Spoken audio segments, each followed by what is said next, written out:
Warga Palang Jalan Yosudarso dan Jalan Pahlawan Manokwari.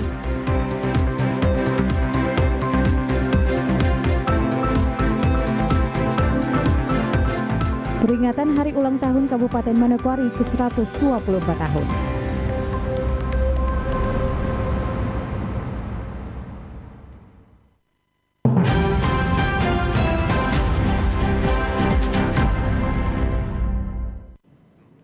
Selamat petang saudara, berita Papua Barat hari ini kembali hadir menjumpai Anda, edisi Selasa 8 November 2022. Sejumlah informasi dari daerah di Papua Barat akan kami hadirkan untuk Anda. Bersama saya Maria Talim Bekas, inilah Papua Barat hari ini selengkapnya. Saudara, sejumlah warga kembali melakukan blokade Jalan Yosudarso dan Jalan Mahkam Pahlawan terkait rencana penggusuran rumah warga di wilayah Sanggeng, Manokwari. Warga di Kelurahan Sanggeng kembali melakukan blokade jalan dengan menggunakan kayu dan membakar bahan bekas serta memecah botol di tengah jalan yang berlangsung selama hampir 2 jam sejak pukul 17.00 hingga jam 7 malam pada Senin 7 November 2022 kemarin. Akibatnya, kendaraan yang hendak melintas dari arah Wosi dan sebaliknya harus menunggu hingga jalan dibuka. Ketua Parlemen Jalanan, Ronald Mambiu menyebutkan, aksi ini buntut dari warga di Kelurahan Sanggeng yang rencananya akan direlokasikan keluar dari rumah mereka. Sehingga puluhan warga melampiaskan kekesalannya dengan memalang jalan dan meminta agar pimpinan daerah Kabupaten Manokwari bisa turun mendengar langsung aspirasi yang ingin disampaikan warga Kompleks Sanggeng. Malangan hari ini terjadi karena ada rasa ketidakpuasan daripada masyarakat Sanggeng, di mana beberapa jam mereka ingin bertemu dengan pimpinan daerah Kabupaten Manokwari untuk menyampaikan aspirasi mereka terkait dengan rencana relokasi rumah di Sanggeng. Nah, hanya saja aspirasi mereka tidak tersampaikan, sehingga mereka luapkan itu melalui kemalangan di jalan-jalan. Nah, bukan saja di Sanggeng, di Solen Bahari, Kabupaten Perkebunan juga, ya. Nah, itu terjadi karena keluarga yang di Sanggeng punya hubungan kekerabatan, punya hubungan keluarga juga di lingkungan lain. Nah, yang dimana mereka juga merasa persoalan di Sanggeng adalah persoalan mereka juga. Nah, itu yang membuat sehingga mereka memalang ini dengan maksud untuk bagaimana pemerintah daerah harus datang dan langsung bertemu dengan mereka. Nah, ternyata dari hasil pemalangan itu Bupati, ya, sebelum itu Pak Kapolres dan juga Wakapolres bersama personilnya sudah turun di Sanggeng untuk meredam situasi, sehingga datanglah Bupati untuk menjelaskan terkait dengan status kepemilikan rumah yang ada di bawah. Akhirnya sekitar pukul 19.30 waktu Indonesia Timur, sejumlah jalan yang sempat dipalang oleh warga bisa dibukakan dan dilewati oleh kendaraan roda 2 maupun roda 4 dari arah kota maupun Wosi. Tim Liputan, TVRI Papua Barat melaporkan. Saudara, Kejaksaan Tinggi Papua Barat Senin sore kemarin resmi menetapkan dan menahan tersangka SA dalam perkara dugaan tindak pidana korupsi, penyalahgunaan dana KPR likuiditas, pembiayaan perumahan fiktif pada Bank Papua cabang Teminabuan tahun 2016-2017. Senin 7 November 2022, pukul 15.00 waktu Indonesia Timur, tim Jaksa Penyidik Kejaksaan Tinggi Papua Barat resmi menetapkan SA yang merupakan pimpinan cabang PT Bank Papua Teminabuan periode 29 April 2016 hingga 10 Februari 2017 sebagai tersangka. Dalam perkara dugaan tindak pidana korupsi, penyalahgunaan dana kredit pemilikan rumah fasilitas, likuiditas pembiayaan perumahan KPR FLPP fiktif pada PT Bank Papua cabang Teminabuan tahun 2016-2017. Penetapan tersangka dilakukan berdasarkan surat penetapan tersangka nomor TAP-R-2-FD-1-11-2022 tanggal 7 November 2022. Tersangka menjalani pemeriksaan selama 5 jam di Kejaksaan Tinggi Papua Barat. Usai menjalani pemeriksaan, pukul 17:30 tersangka digiring keluar dari kantor kejaksaan dengan menggunakan rompi tahanan berwarna merah muda menuju mobil tahanan. Asisten Tindak Pidana Khusus Kejaksaan Tinggi Papua Barat, Abun Hasbulo Syabas kepada awak media menjelaskan bahwa SA adalah tersangka dalam kasus yang sama yang ditetapkan oleh kejaksaan. Terkait dengan indikasi adanya tersangka lain, jelas Asitsus, dalam penyidikan dalam kasus ini, 3 orang yang saling berkaitan telah ditetapkan. Apabila ke depan ada perkembangan dalam penyidikan, maka akan ditindak sesuai dengan perundang-undangan yang berlaku. Tersangka SA dalam perkara ini berperan sebagai pimpinan kantor cabang Bank Papua Teminabuan periode 29 April 2016 sampai 10 Februari 2017 yang menyetujui dan menandatangani proses KPR FLPP. Tersangka berperan aktif dalam memproses persetujuan dan pencairan KPR FLPP, padahal sejak awal tersangka SA mengetahui unit rumah yang diajukan permohonan belum dibangun. Dari hasil pemeriksaan, didapati 73 KPR FLPP yang hingga saat ini dalam kondisi kolektibilitas 5 residen, yakni di lokasi perumahan Bambu Kuning, Regensi tahap 2, dan perumahan Masriat Residen, di mana MRS pelaksana developer PT Cahaya Nani Billy telah ditetapkan juga sebagai tersangka. Setelah dana KPR dicairkan, tersangka SA menerima fee dari pihak developer. Akibat perbuatan tersebut bersama dengan CT dan MRS, mengakibatkan kerugian negara dalam hal ini PT Bank Papua Kantor Cabang Teminabuan sebesar 12 miliar 896 juta lebih sesuai laporan hasil audit BPKP Perwakilan Papua Barat. Untuk mempercepat proses penyidikan, SA ditahan di Lapas Kelas 2B Manokwari.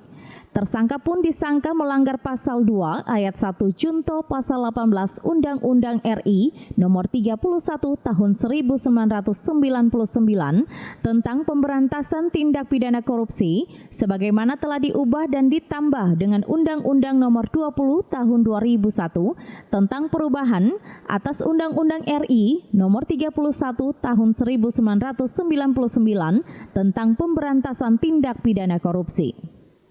Arina Irianan, TVRI Papua Barat melaporkan.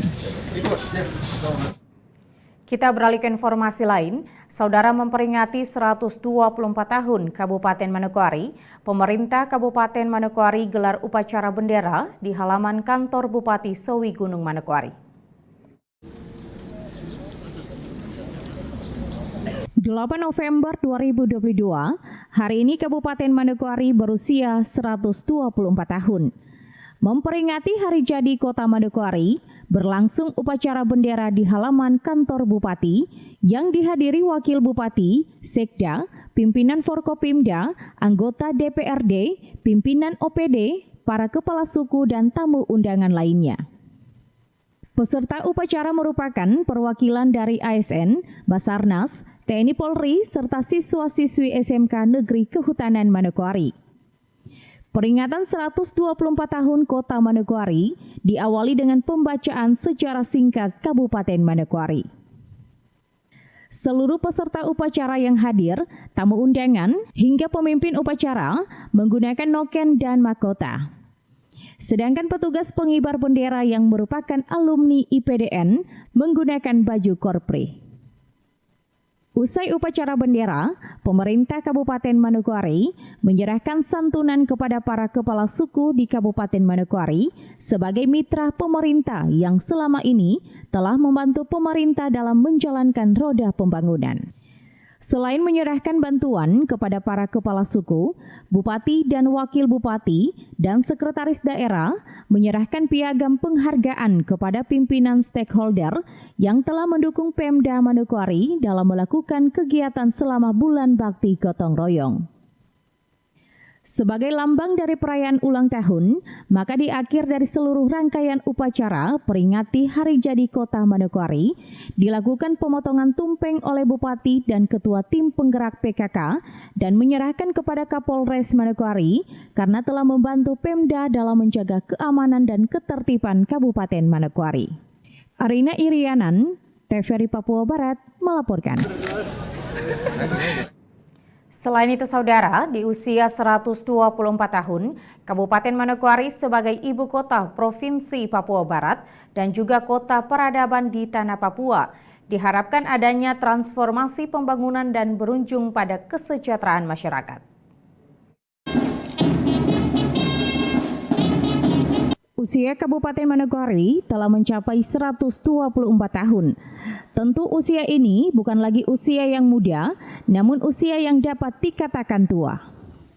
Oleh karena itu, di usia yang sangat dewasa ini, Bupati Manokwari berharap adanya transformasi pembangunan dari berbagai sektor pembangunan yang tentu bertujuan agar masyarakat dapat merasakan kesejahteraan. Demikian disampaikan Bupati Manokwari Hermus Indo kepada awak media usai upacara peringati Hari Jadi Kota Manokwari.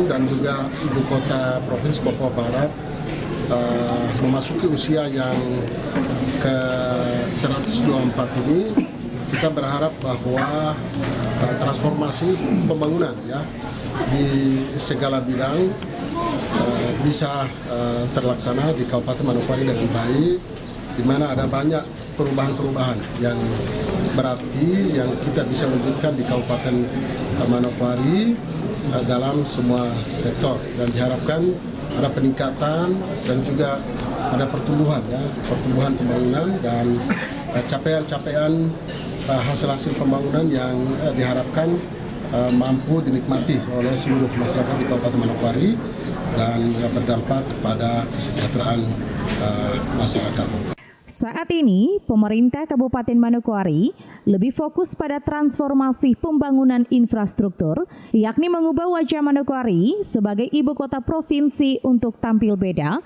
bagi warga Manokwari dan juga warga yang datang dari luar Manokwari.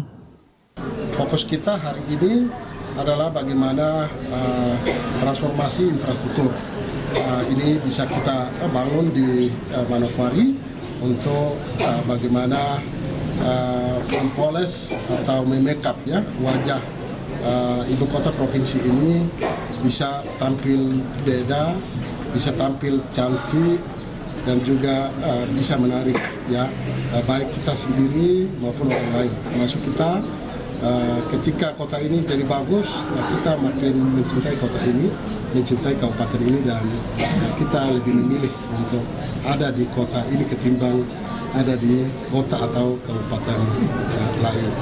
Nah, kita juga berharap transformasi di bidang lain, misalnya pendidikan, juga kita bisa wujudkan di mana angka putus sekolah kita bisa kita minimalisasi dan tingkat partisipasi sekolah untuk semua jenjang pendidikan ini bisa kita wujudkan, dan rata-rata lama sekolah untuk anak-anak kita bisa juga kita tingkatkan, dan tingkat pendidikan yang ditamatkan oleh adik-adik kita di Kabupaten Manokwari ini juga sudah bisa banyak yang menikmati pendidikan tinggi. Transformasi di bidang pendidikan juga harus menjadi perhatian serius pemerintah dalam menyiap sumber daya manusia yang siap untuk bersaing.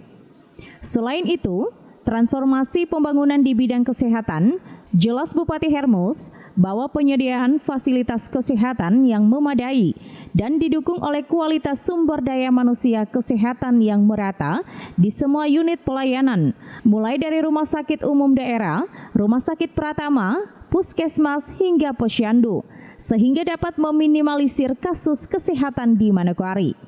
Sedangkan di bidang pertanian, Pemda ingin adanya generasi milenial yang siap menjadi petani milenial.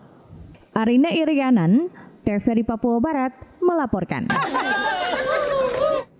Kita beralih ke informasi lain. Saudara, Komisi Pemilihan Umum Kabupaten Sorong mensosialisasikan penggunaan aplikasi Sistem Informasi Anggota KPU dan Badan Ad-hoc atau aplikasi Siakba pada pemilihan umum serentak tahun 2024. Sosialisasi penggunaan aplikasi sistem informasi anggota KPU dan Badan Ad Hoc atau aplikasi Siakba berlangsung sehari di salah satu hotel di Aimas, Kabupaten Sorong, Senin 7 November 2022. Tujuan dari pelatihan aplikasi sistem informasi dalam persiapan tahapan seleksi anggota KPU Kabupaten Kota dan Badan Ad Hoc dalam penyelenggaraan pemilihan umum tahun 2022. Peserta yang mengikuti kegiatan tersebut sebanyak 30 distrik diharapkan dapat meneruskan kembali kepada masyarakat di tingkat distrik. Ketua Komisi Pemilihan Umum Kabupaten Sorong, Adomince Pandori mengatakan, sosialisasi aplikasi Siakba dalam upaya rekrutmen penyelenggara PPK dan PPS dalam pemilu tahun 2024. Diharapkan kepada kepala distrik yang mengikuti pelatihan agar dapat mengakses pendaftaran melalui aplikasi Siakba. Ketua KPU menjelaskan, sistem perekrutan tak hanya panitia pemilihan kecamatan atau PPK dan panitia pemungutan suara atau PPS. Bahkan perekrutan bagi anggota KPU dan kelompok penyelenggara pemungutan suara atau KPPS akan menggunakan aplikasi Siakba. Aplikasi Siakba ini sebagai alat bantu sistem informasi anggota KPU dan Badan Ad Hoc itu adalah alat bantu untuk perekrutan Badan Ad Hoc baik PPD, PPS dan juga anggota KPU. Tujuan kami mengadakan ini kepada 30 distrik dengan 2 staf karena mengingat kalau di distrik besar ya tidak ada masalah. Saya kira mereka mampu. Tapi kita perhatikan yang distrik yang jauh.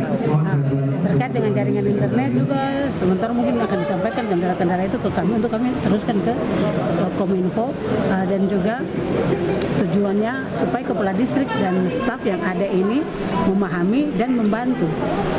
Mungkin buatan akun bagi mereka di distrik atau di kampung yang mau mendaftar, terus tolong membantu mereka untuk mengupload data mereka, berkas-berkas yang akan diupload sesuai dengan persyaratan. Pihak KPU Kabupaten Sorong memastikan aplikasi Siakba secara online di 30 distrik akan berjalan lancar karena didukung hampir sebagian jaringan internet. Dari Sorong, Michael Jasman, TVRI Papua Barat melaporkan. Saudara Lembaga Penyiaran Publik Radio Republik Indonesia LPP RRI Manokwari menggelar serah terima jabatan Kepala LPP RRI Manokwari yang berlangsung di Gedung RRI pada Selasa 8 November 2022.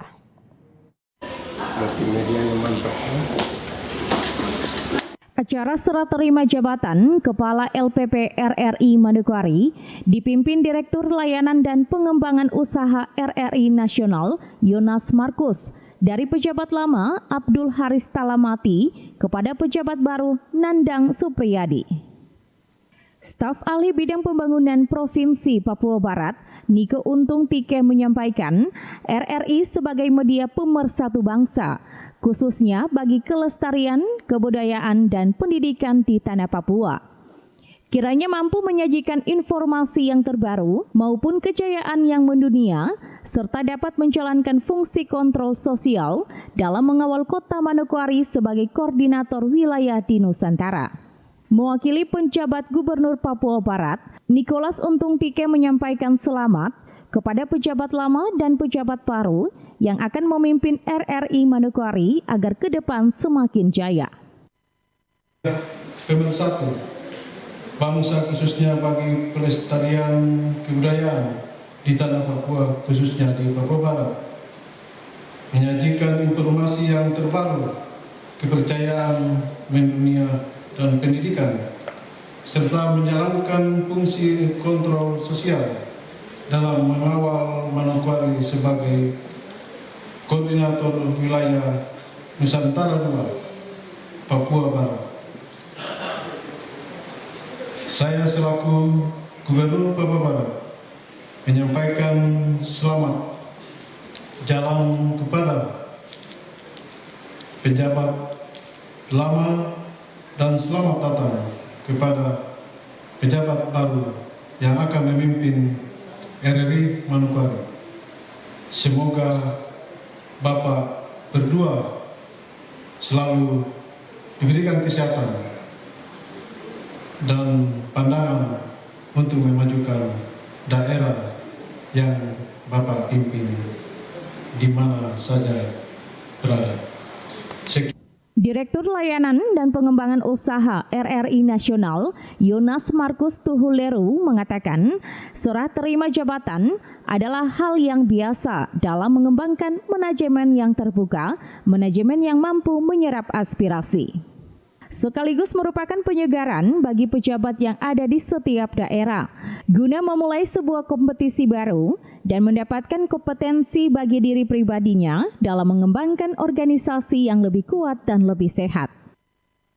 Biasa dan wajar sebuah organisasi ketika kita ingin mengembangkan manajemen yang terbuka, manajemen yang mampu menyerap semua aspirasi, tapi juga sebagai bentuk penyegaran terhadap para pejabat kita untuk memulai sebuah kompetisi baru dan mendapatkan kompetensi bagi diri pribadinya dalam mengembangkan organisasi yang lebih kuat dan lebih sehat. RRI tercatat setiap 2 tahun sekali pasti akan terjadi rotasi, mutasi, dan promosi, Pak. Jadi Kepala RRI jangan cepat senang, karena harus segera melakukan kerja-kerja keras, kerja-kerja cepat, karena paling lama 2 tahun pasti bergeser. Yang terlama waktu saya di Wamena saja, Pak, 2 tahun 2 bulan 22 hari. Gitu. Jadi saya hafal betul ketika di Wamena itu 2 tahun 2 bulan 22 hari. Selebihnya 1 tahun 9 bulan, 1 tahun 2 bulan itu sudah geser. Kenapa kami lakukan itu? Supaya tidak terjadi kebocoran-kebocoran dan kejenuhan. Kita ingin transformasi pengetahuan itu juga harus bisa berjalan secara baik. Kepala Stasiun RRI Manokwari, Nandang Supriyadi berharap apa yang sudah dirintis oleh Kepsta sebelumnya, mulai dari gedung yang sudah cukup bagus, ke depan saat ini difokuskan adalah mengawal RRI dari sisi konten. Tentu kerjasama dengan stakeholder yang ada di Manokwari perlu ditingkatkan. Meneruskan apa yang sudah dirintis oleh senior saya, Bapak Haris, di mana gedung sudah cukup bagus, tinggal nanti kita ke depan adalah mengawal dari sisi konten. Mengawal dari sisi konten tentu dengan stakeholder-stakeholder yang ada. Tentu nanti kami harapkan bahwa kita ke depan bisa menciptakan atau memproduksi sebuah konten-konten tidak hanya mengeluarkan output, tetapi harus bisa mengeluarkan outcome atau yang katakanlah yang diperlukan oleh publik di RRI, publik di Manokwari. Nanti kami juga akan selalu mensupport dan mendukung hal-hal atau program-program nanti ke depannya, mungkin nanti dengan pihak BNN, pihak kepolisian, pihak TNI, pihak kabupaten, gubernuran. Intinya RRI adalah rumah rakyat yang sebesar-besarnya untuk melakukan kegiatan-kegiatan yang sifatnya mengedukasi, mencerdaskan. Di mana kita tahu bahwa RRI sudah melakukan konvergensi media. Apa yang dibicarakan tadi oleh senior saya, bahwa selain eksteritorial kita Turut hadir dalam serah terima jabatan Kepala RRI Manokwari, Kepala BNN Papua Barat, Kabid Humas Polda Papua Barat, Kombes Pol Adam Erwindi, perwakilan Kodam 18 Kasuari, BNN Papua Barat, dan tamu undangan lainnya. Natalindo Kerewai, TVRI Papua Barat melaporkan. RRI Manokwari yang lama kepada Kepala. Saudara, di akhir masa jabatan Sekretaris Daerah, Nathaniel D. Mandacan berpesan kepada pegawai di lingkup pemerintah Provinsi Papua Barat untuk bekerja jujur dan mempertanggungjawabkan semua kerjaan yang telah dilakukan. Nathaniel D. Mandacan telah mengabdi sebagai pegawai negeri sipil selama 33 tahun dengan pangkat terakhir 4E dan pada tanggal 11 November 2022 masa kerja sebagai pegawai negeri sipil di usia 60 tahun. Pada Senin 7 November 2022, terakhir memimpin apel sebagai Sekda, Nathaniel D. Mandacan berpesan kepada seluruh pegawai negeri sipil di lingkup pemerintah Provinsi Papua Barat harus terus semangat membangun Provinsi Papua Barat. Dalam arahannya, ia mengatakan Papua Barat diumpamakan sebagai kapal yang datang dan mengangkat pegawai untuk bekerja di Provinsi Papua Barat dan mengangkut masyarakat Papua Barat untuk menuju kesejahteraan. Yang saya lakukan kelihatannya tidak sejalan atau tidak memenuhi hati keinginan masing-masing. Itu keputusan yang saya sudah lakukan. Yang kedua, saya masuk di Provinsi Papua Barat ini sejak provinsi ini mulai jalan. Jadi ada tim yang memperjuangkan provinsi ini datang, kemudian saya dengan beberapa orang, waktu itu 6 orang, sama Pak Sekda Manokwari itu 7, Sekda Pak Rusabe almarhum itu 7 orang. Papua Barat ini diumpamakan sebagai kapal yang datang mengangkat dan mengangkut. Angkat itu ya kita ini jadi diangkat jadi pegawai, diangkat jadi pejabat A, B, C, D dan seterusnya diangkat. Dan kami mengangkut itu angkut masyarakat semua untuk kesejahteraannya mencapai pelayanan dalam mendapatkan kesejahteraan. Ditegaskan kepada seluruh aparatur sipil negara di Provinsi Papua Barat untuk bekerja jujur dan harus mempertanggungjawabkan apa yang telah dikerjakan.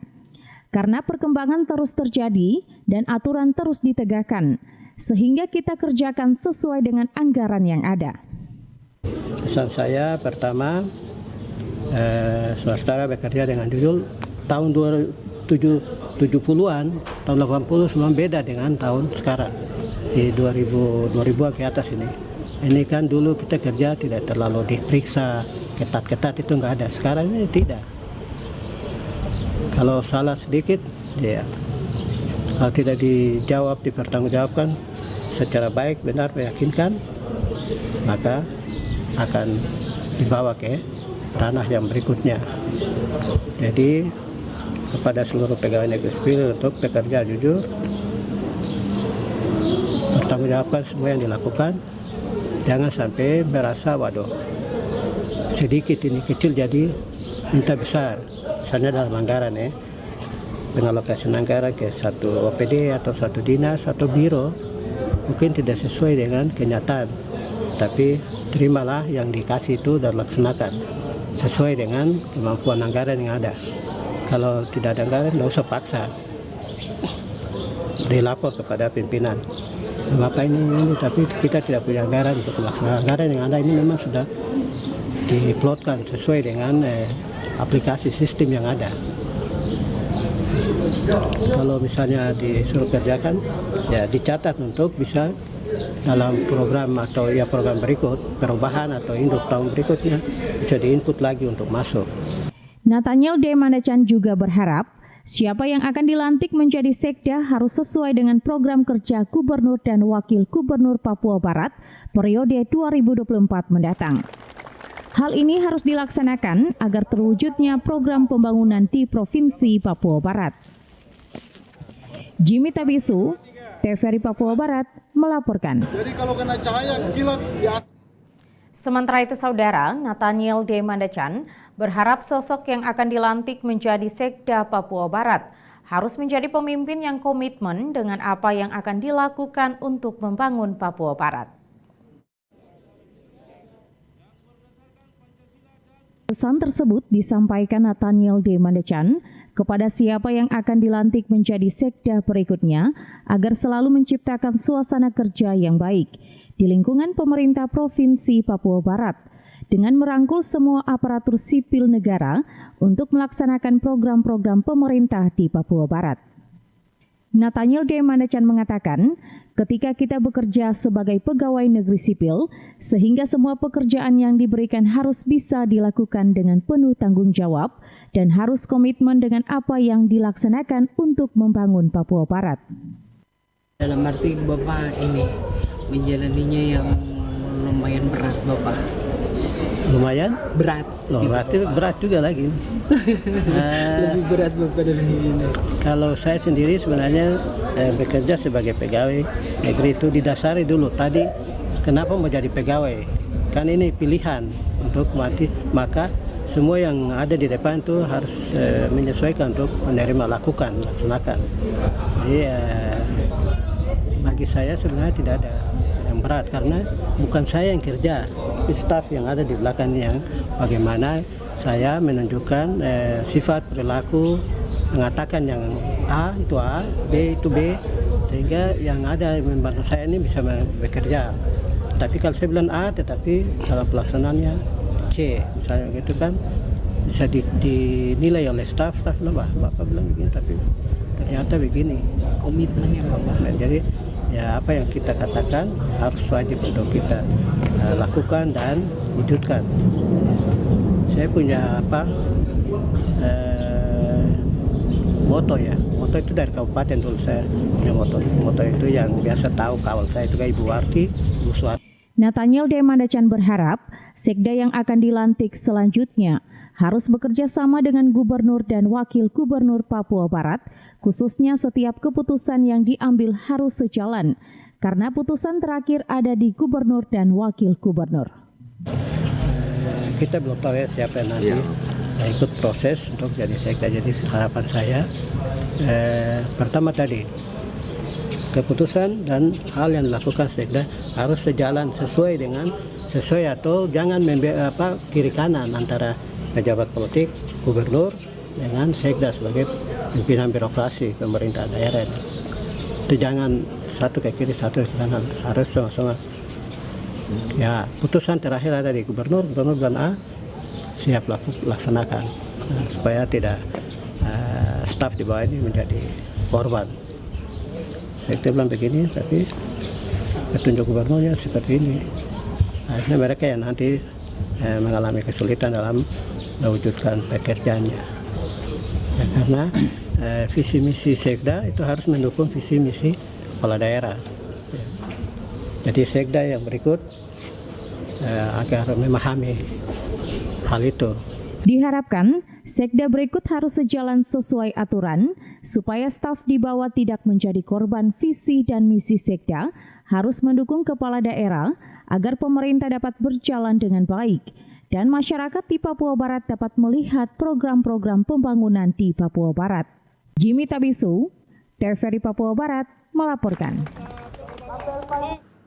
Saudara, Badan Pusat Statistik BPS Papua Barat mencatat ada 3 sektor yang mendorong pertumbuhan ekonomi di Papua Barat, yaitu pertambangan, penggalian, dan konstruksi.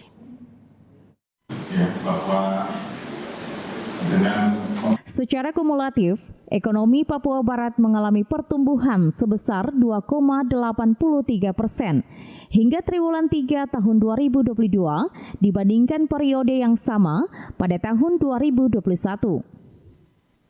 Dari sisi produksi, pertumbuhan tertinggi dicapai oleh lapangan usaha penyediaan akomodasi makan minum sebesar 12,56%. Adapun 3 sektor yang mendorong pertumbuhan ekonomi, yaitu pertama, sektor pertambangan, penggalian serta konstruksi. Yang mana ini memberikan kontribusi terbesar bagi perekonomian Papua Barat di triwulan 3 tahun 2022. Pertama, industri pengolahan, yaitu 26,76%, kemudian pertambangan dan penggalian 18,45%, dan konstruksi sebesar 13,78%. Sementara pertumbuhan ekonomi dari lapangan usaha, akomodasi dan makan minum, pengadaan listrik dan gas adalah tertinggi di triwulan 3 tahun 2022 dibandingkan dengan triwulan 3 tahun 2021. Di Provinsi Papua Barat, yaitu ada 3. Yang pertama, lapangan usaha industri pengolahan pertambangan dan penggalian serta konstruksi yang memberikan kontribusi terbesar bagi perekonomian Papua Barat di triwulan 3 tahun 2022. Yang pertama, industri pengolahan dengan kontribusinya 26,76%, kemudian pertambangan dan penggalian 18,46%, dan konstruksi sebesar 13,78%. Sementara itu, di sebelah kanan tersaji pertumbuhan dari setiap lapangan usaha di Papua Barat pada triwulan 3 2022. Kinerja lapangan usaha penyedia akomodasi dan makan minum, pengadaan listrik dan gas, juga pertambangan penggalian adalah yang tertinggi di triwulan 3 tahun 2022 dibandingkan dengan triwulan 3 tahun 2021. Bapak Ibu peserta yang saya hormati, kita akan membahas. Pertumbuhan ekonomi terjadi karena seiring adanya kegiatan bebas tes antigen maupun tes PCR COVID-19 di triwulan ketiga tahun 2022. Membuat meningkatnya pergerakan penumpang domestik di semua modal transportasi umum di Papua Barat dibandingkan pada triwulan tahun 2021. Pertumbuhan ekonomi Papua Barat pada triwulan ketiga tahun 2022 tumbuh sebesar 3,7%.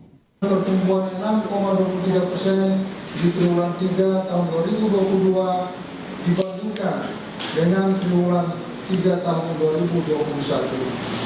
Seiring dengan adanya kebijakan bebas tes antigen maupun PCR di triwulan 3 tahun 2022, hal tersebut ditengarai meningkatnya pergerakan penumpang domestik di semua moda transportasi umum di Papua Barat dibandingkan dengan triwulan 3 tahun 2021. Berikut adalah sumber pertumbuhan dari beberapa lapangan usaha di Provinsi Papua Barat. Pada triwulan secara spasial, Pulau Maluku dan Pulau Papua hanya memberikan kontribusi sebesar 2,42% terhadap perekonomian Indonesia triwulan 3 tahun 2022. Natalindo Kerewai, TVRI Papua Barat melaporkan. Saudara, perayaan Hari Ulang Tahun Pekabaran Injil Gereja Persekutuan Kristen Alkitab Indonesia GPKI yang ke-67 tahun diperingati dalam suatu ibadah syukur di gedung gereja Jemaat Antioquia Sururei. Warga jemaat diingatkan bahwa Injil Yesus Kristus adalah kekuatan Allah dan yang menyelamatkan.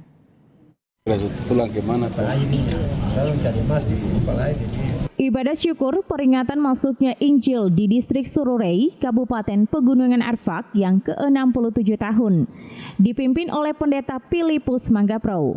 Peringatan HUT Pekabaran Injil turut dihadiri Bupati Pegunungan Arfak Yosia Saroy, Bupati Manokwari Selatan Markus Waran, Sekda Pegunungan Arfak Ever Doan Siba, Ketua MRP Papua Barat Maksi Ahoren, Kepala Suku Besar Arfak Domingus Mandacan, dan Kepala Biro Kesejahteraan Rakyat Setda Papua Barat Edward Doan Siba.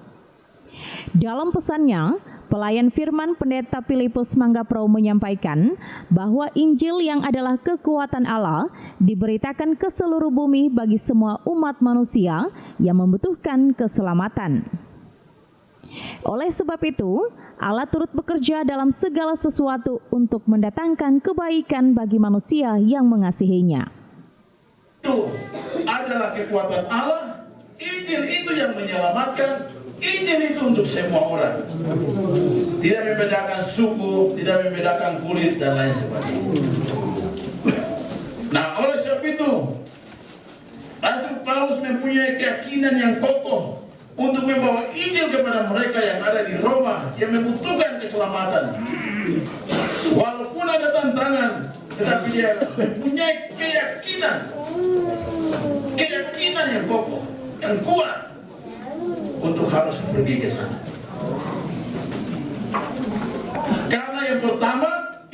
Itu kekuatan Allah.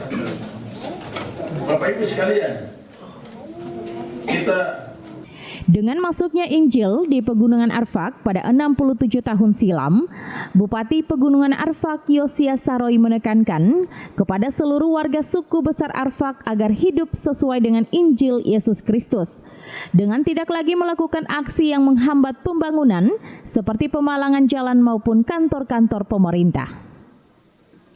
Padahal kata Bupati, dengan masuknya Injil di Pegunungan Arfak, maka seluruh warga jemaat telah merubah kebiasaan buruk yang selama ini terjadi di Pegunungan Arfak.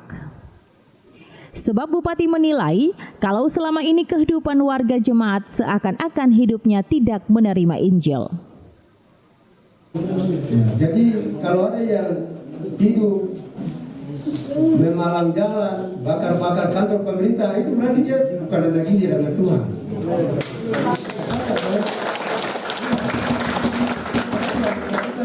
Anak suami, anak surer, anak meret, anak pria. Tapi kita anak-anak Tuhan, anak Injil, jangan kita palang-palang sedikit-sedikit. Kecelakaan di DWP sana, palang jalan. Harus bayar dulu, tidak bayar, dapat panah, dapat foto. Tidak boleh. Ini yang kita harus beritakan Injil kepada anak-anak keluarga besar, suku besar Arfak yang ada. Uso, Leia, Mole, Hatang, kita semua. Kita ini sudah masuk kita. Tapi kehidupan kita itu masih sepertinya orang yang tidak terima Injil. Bukan anak-anak terang, bukan anak-anak Tuhan, bukan anak-anak Injil. Ya, ini yang harus kita beritakan Injil kepada kita keluarga besar ini semua, supaya dukung pemerintah daerah untuk program-program pembangunan yang ada, karena pemerintah daerah itu benih-benih yang tumbuh di atas Injil itu harus kita jaga. Kaisar pemerintah itu hamba Allah di dunia ini, wakil Allah di dunia ini, harus kita dukung dan kita sama-sama jaga baik. Kita doakan supaya pemerintah boleh melaksanakan pembangunan yang ada. Kalau tidak, kita tidak bisa maju. Kita kembali kepada sistem dulu. Ya, tadi saya nyamin mama suruh nyanyi menceritakan dalam bentuk puisi dan juga lagu yang tadi bagaimana isi tim dari Jerman, dari Amerika, semua kumpul pusatnya di Amerika dan mereka datang. Kita akan Injil kepada kita. 7 orang sudah terima dan kita anak-anak ini harus jadi generasi penerus untuk melanjutkan. Nah, kemarin saya sampaikan di Inyambo, saya juga jadi. Sementara itu, Kepala Suku Besar Arfak Domingus Mendecan berpesan agar Injil Yesus Kristus yang telah diberitakan oleh misi tim di Pegunungan Arfak kiranya dapat dijaga dengan memelihara kerukunan antar umat beragama, dapat saling terbuka, menerima semua umat yang datang membangun Pegunungan Arfak, sehingga semua umat dapat hidup rukun dan damai. Dari Pegunungan Arfak, Yusuf Tandi mengabarkan. Saudara, informasi tadi sekaligus menutup jumpa kita pada Papua Barat hari ini, edisi Selasa 8 November 2022. Mewakili seluruh kerabat kerja yang bertugas, saya Maria Talimbekas pamit undur diri dari hadapan Anda. Terima kasih atas kebersamaan Anda dan sampai jumpa.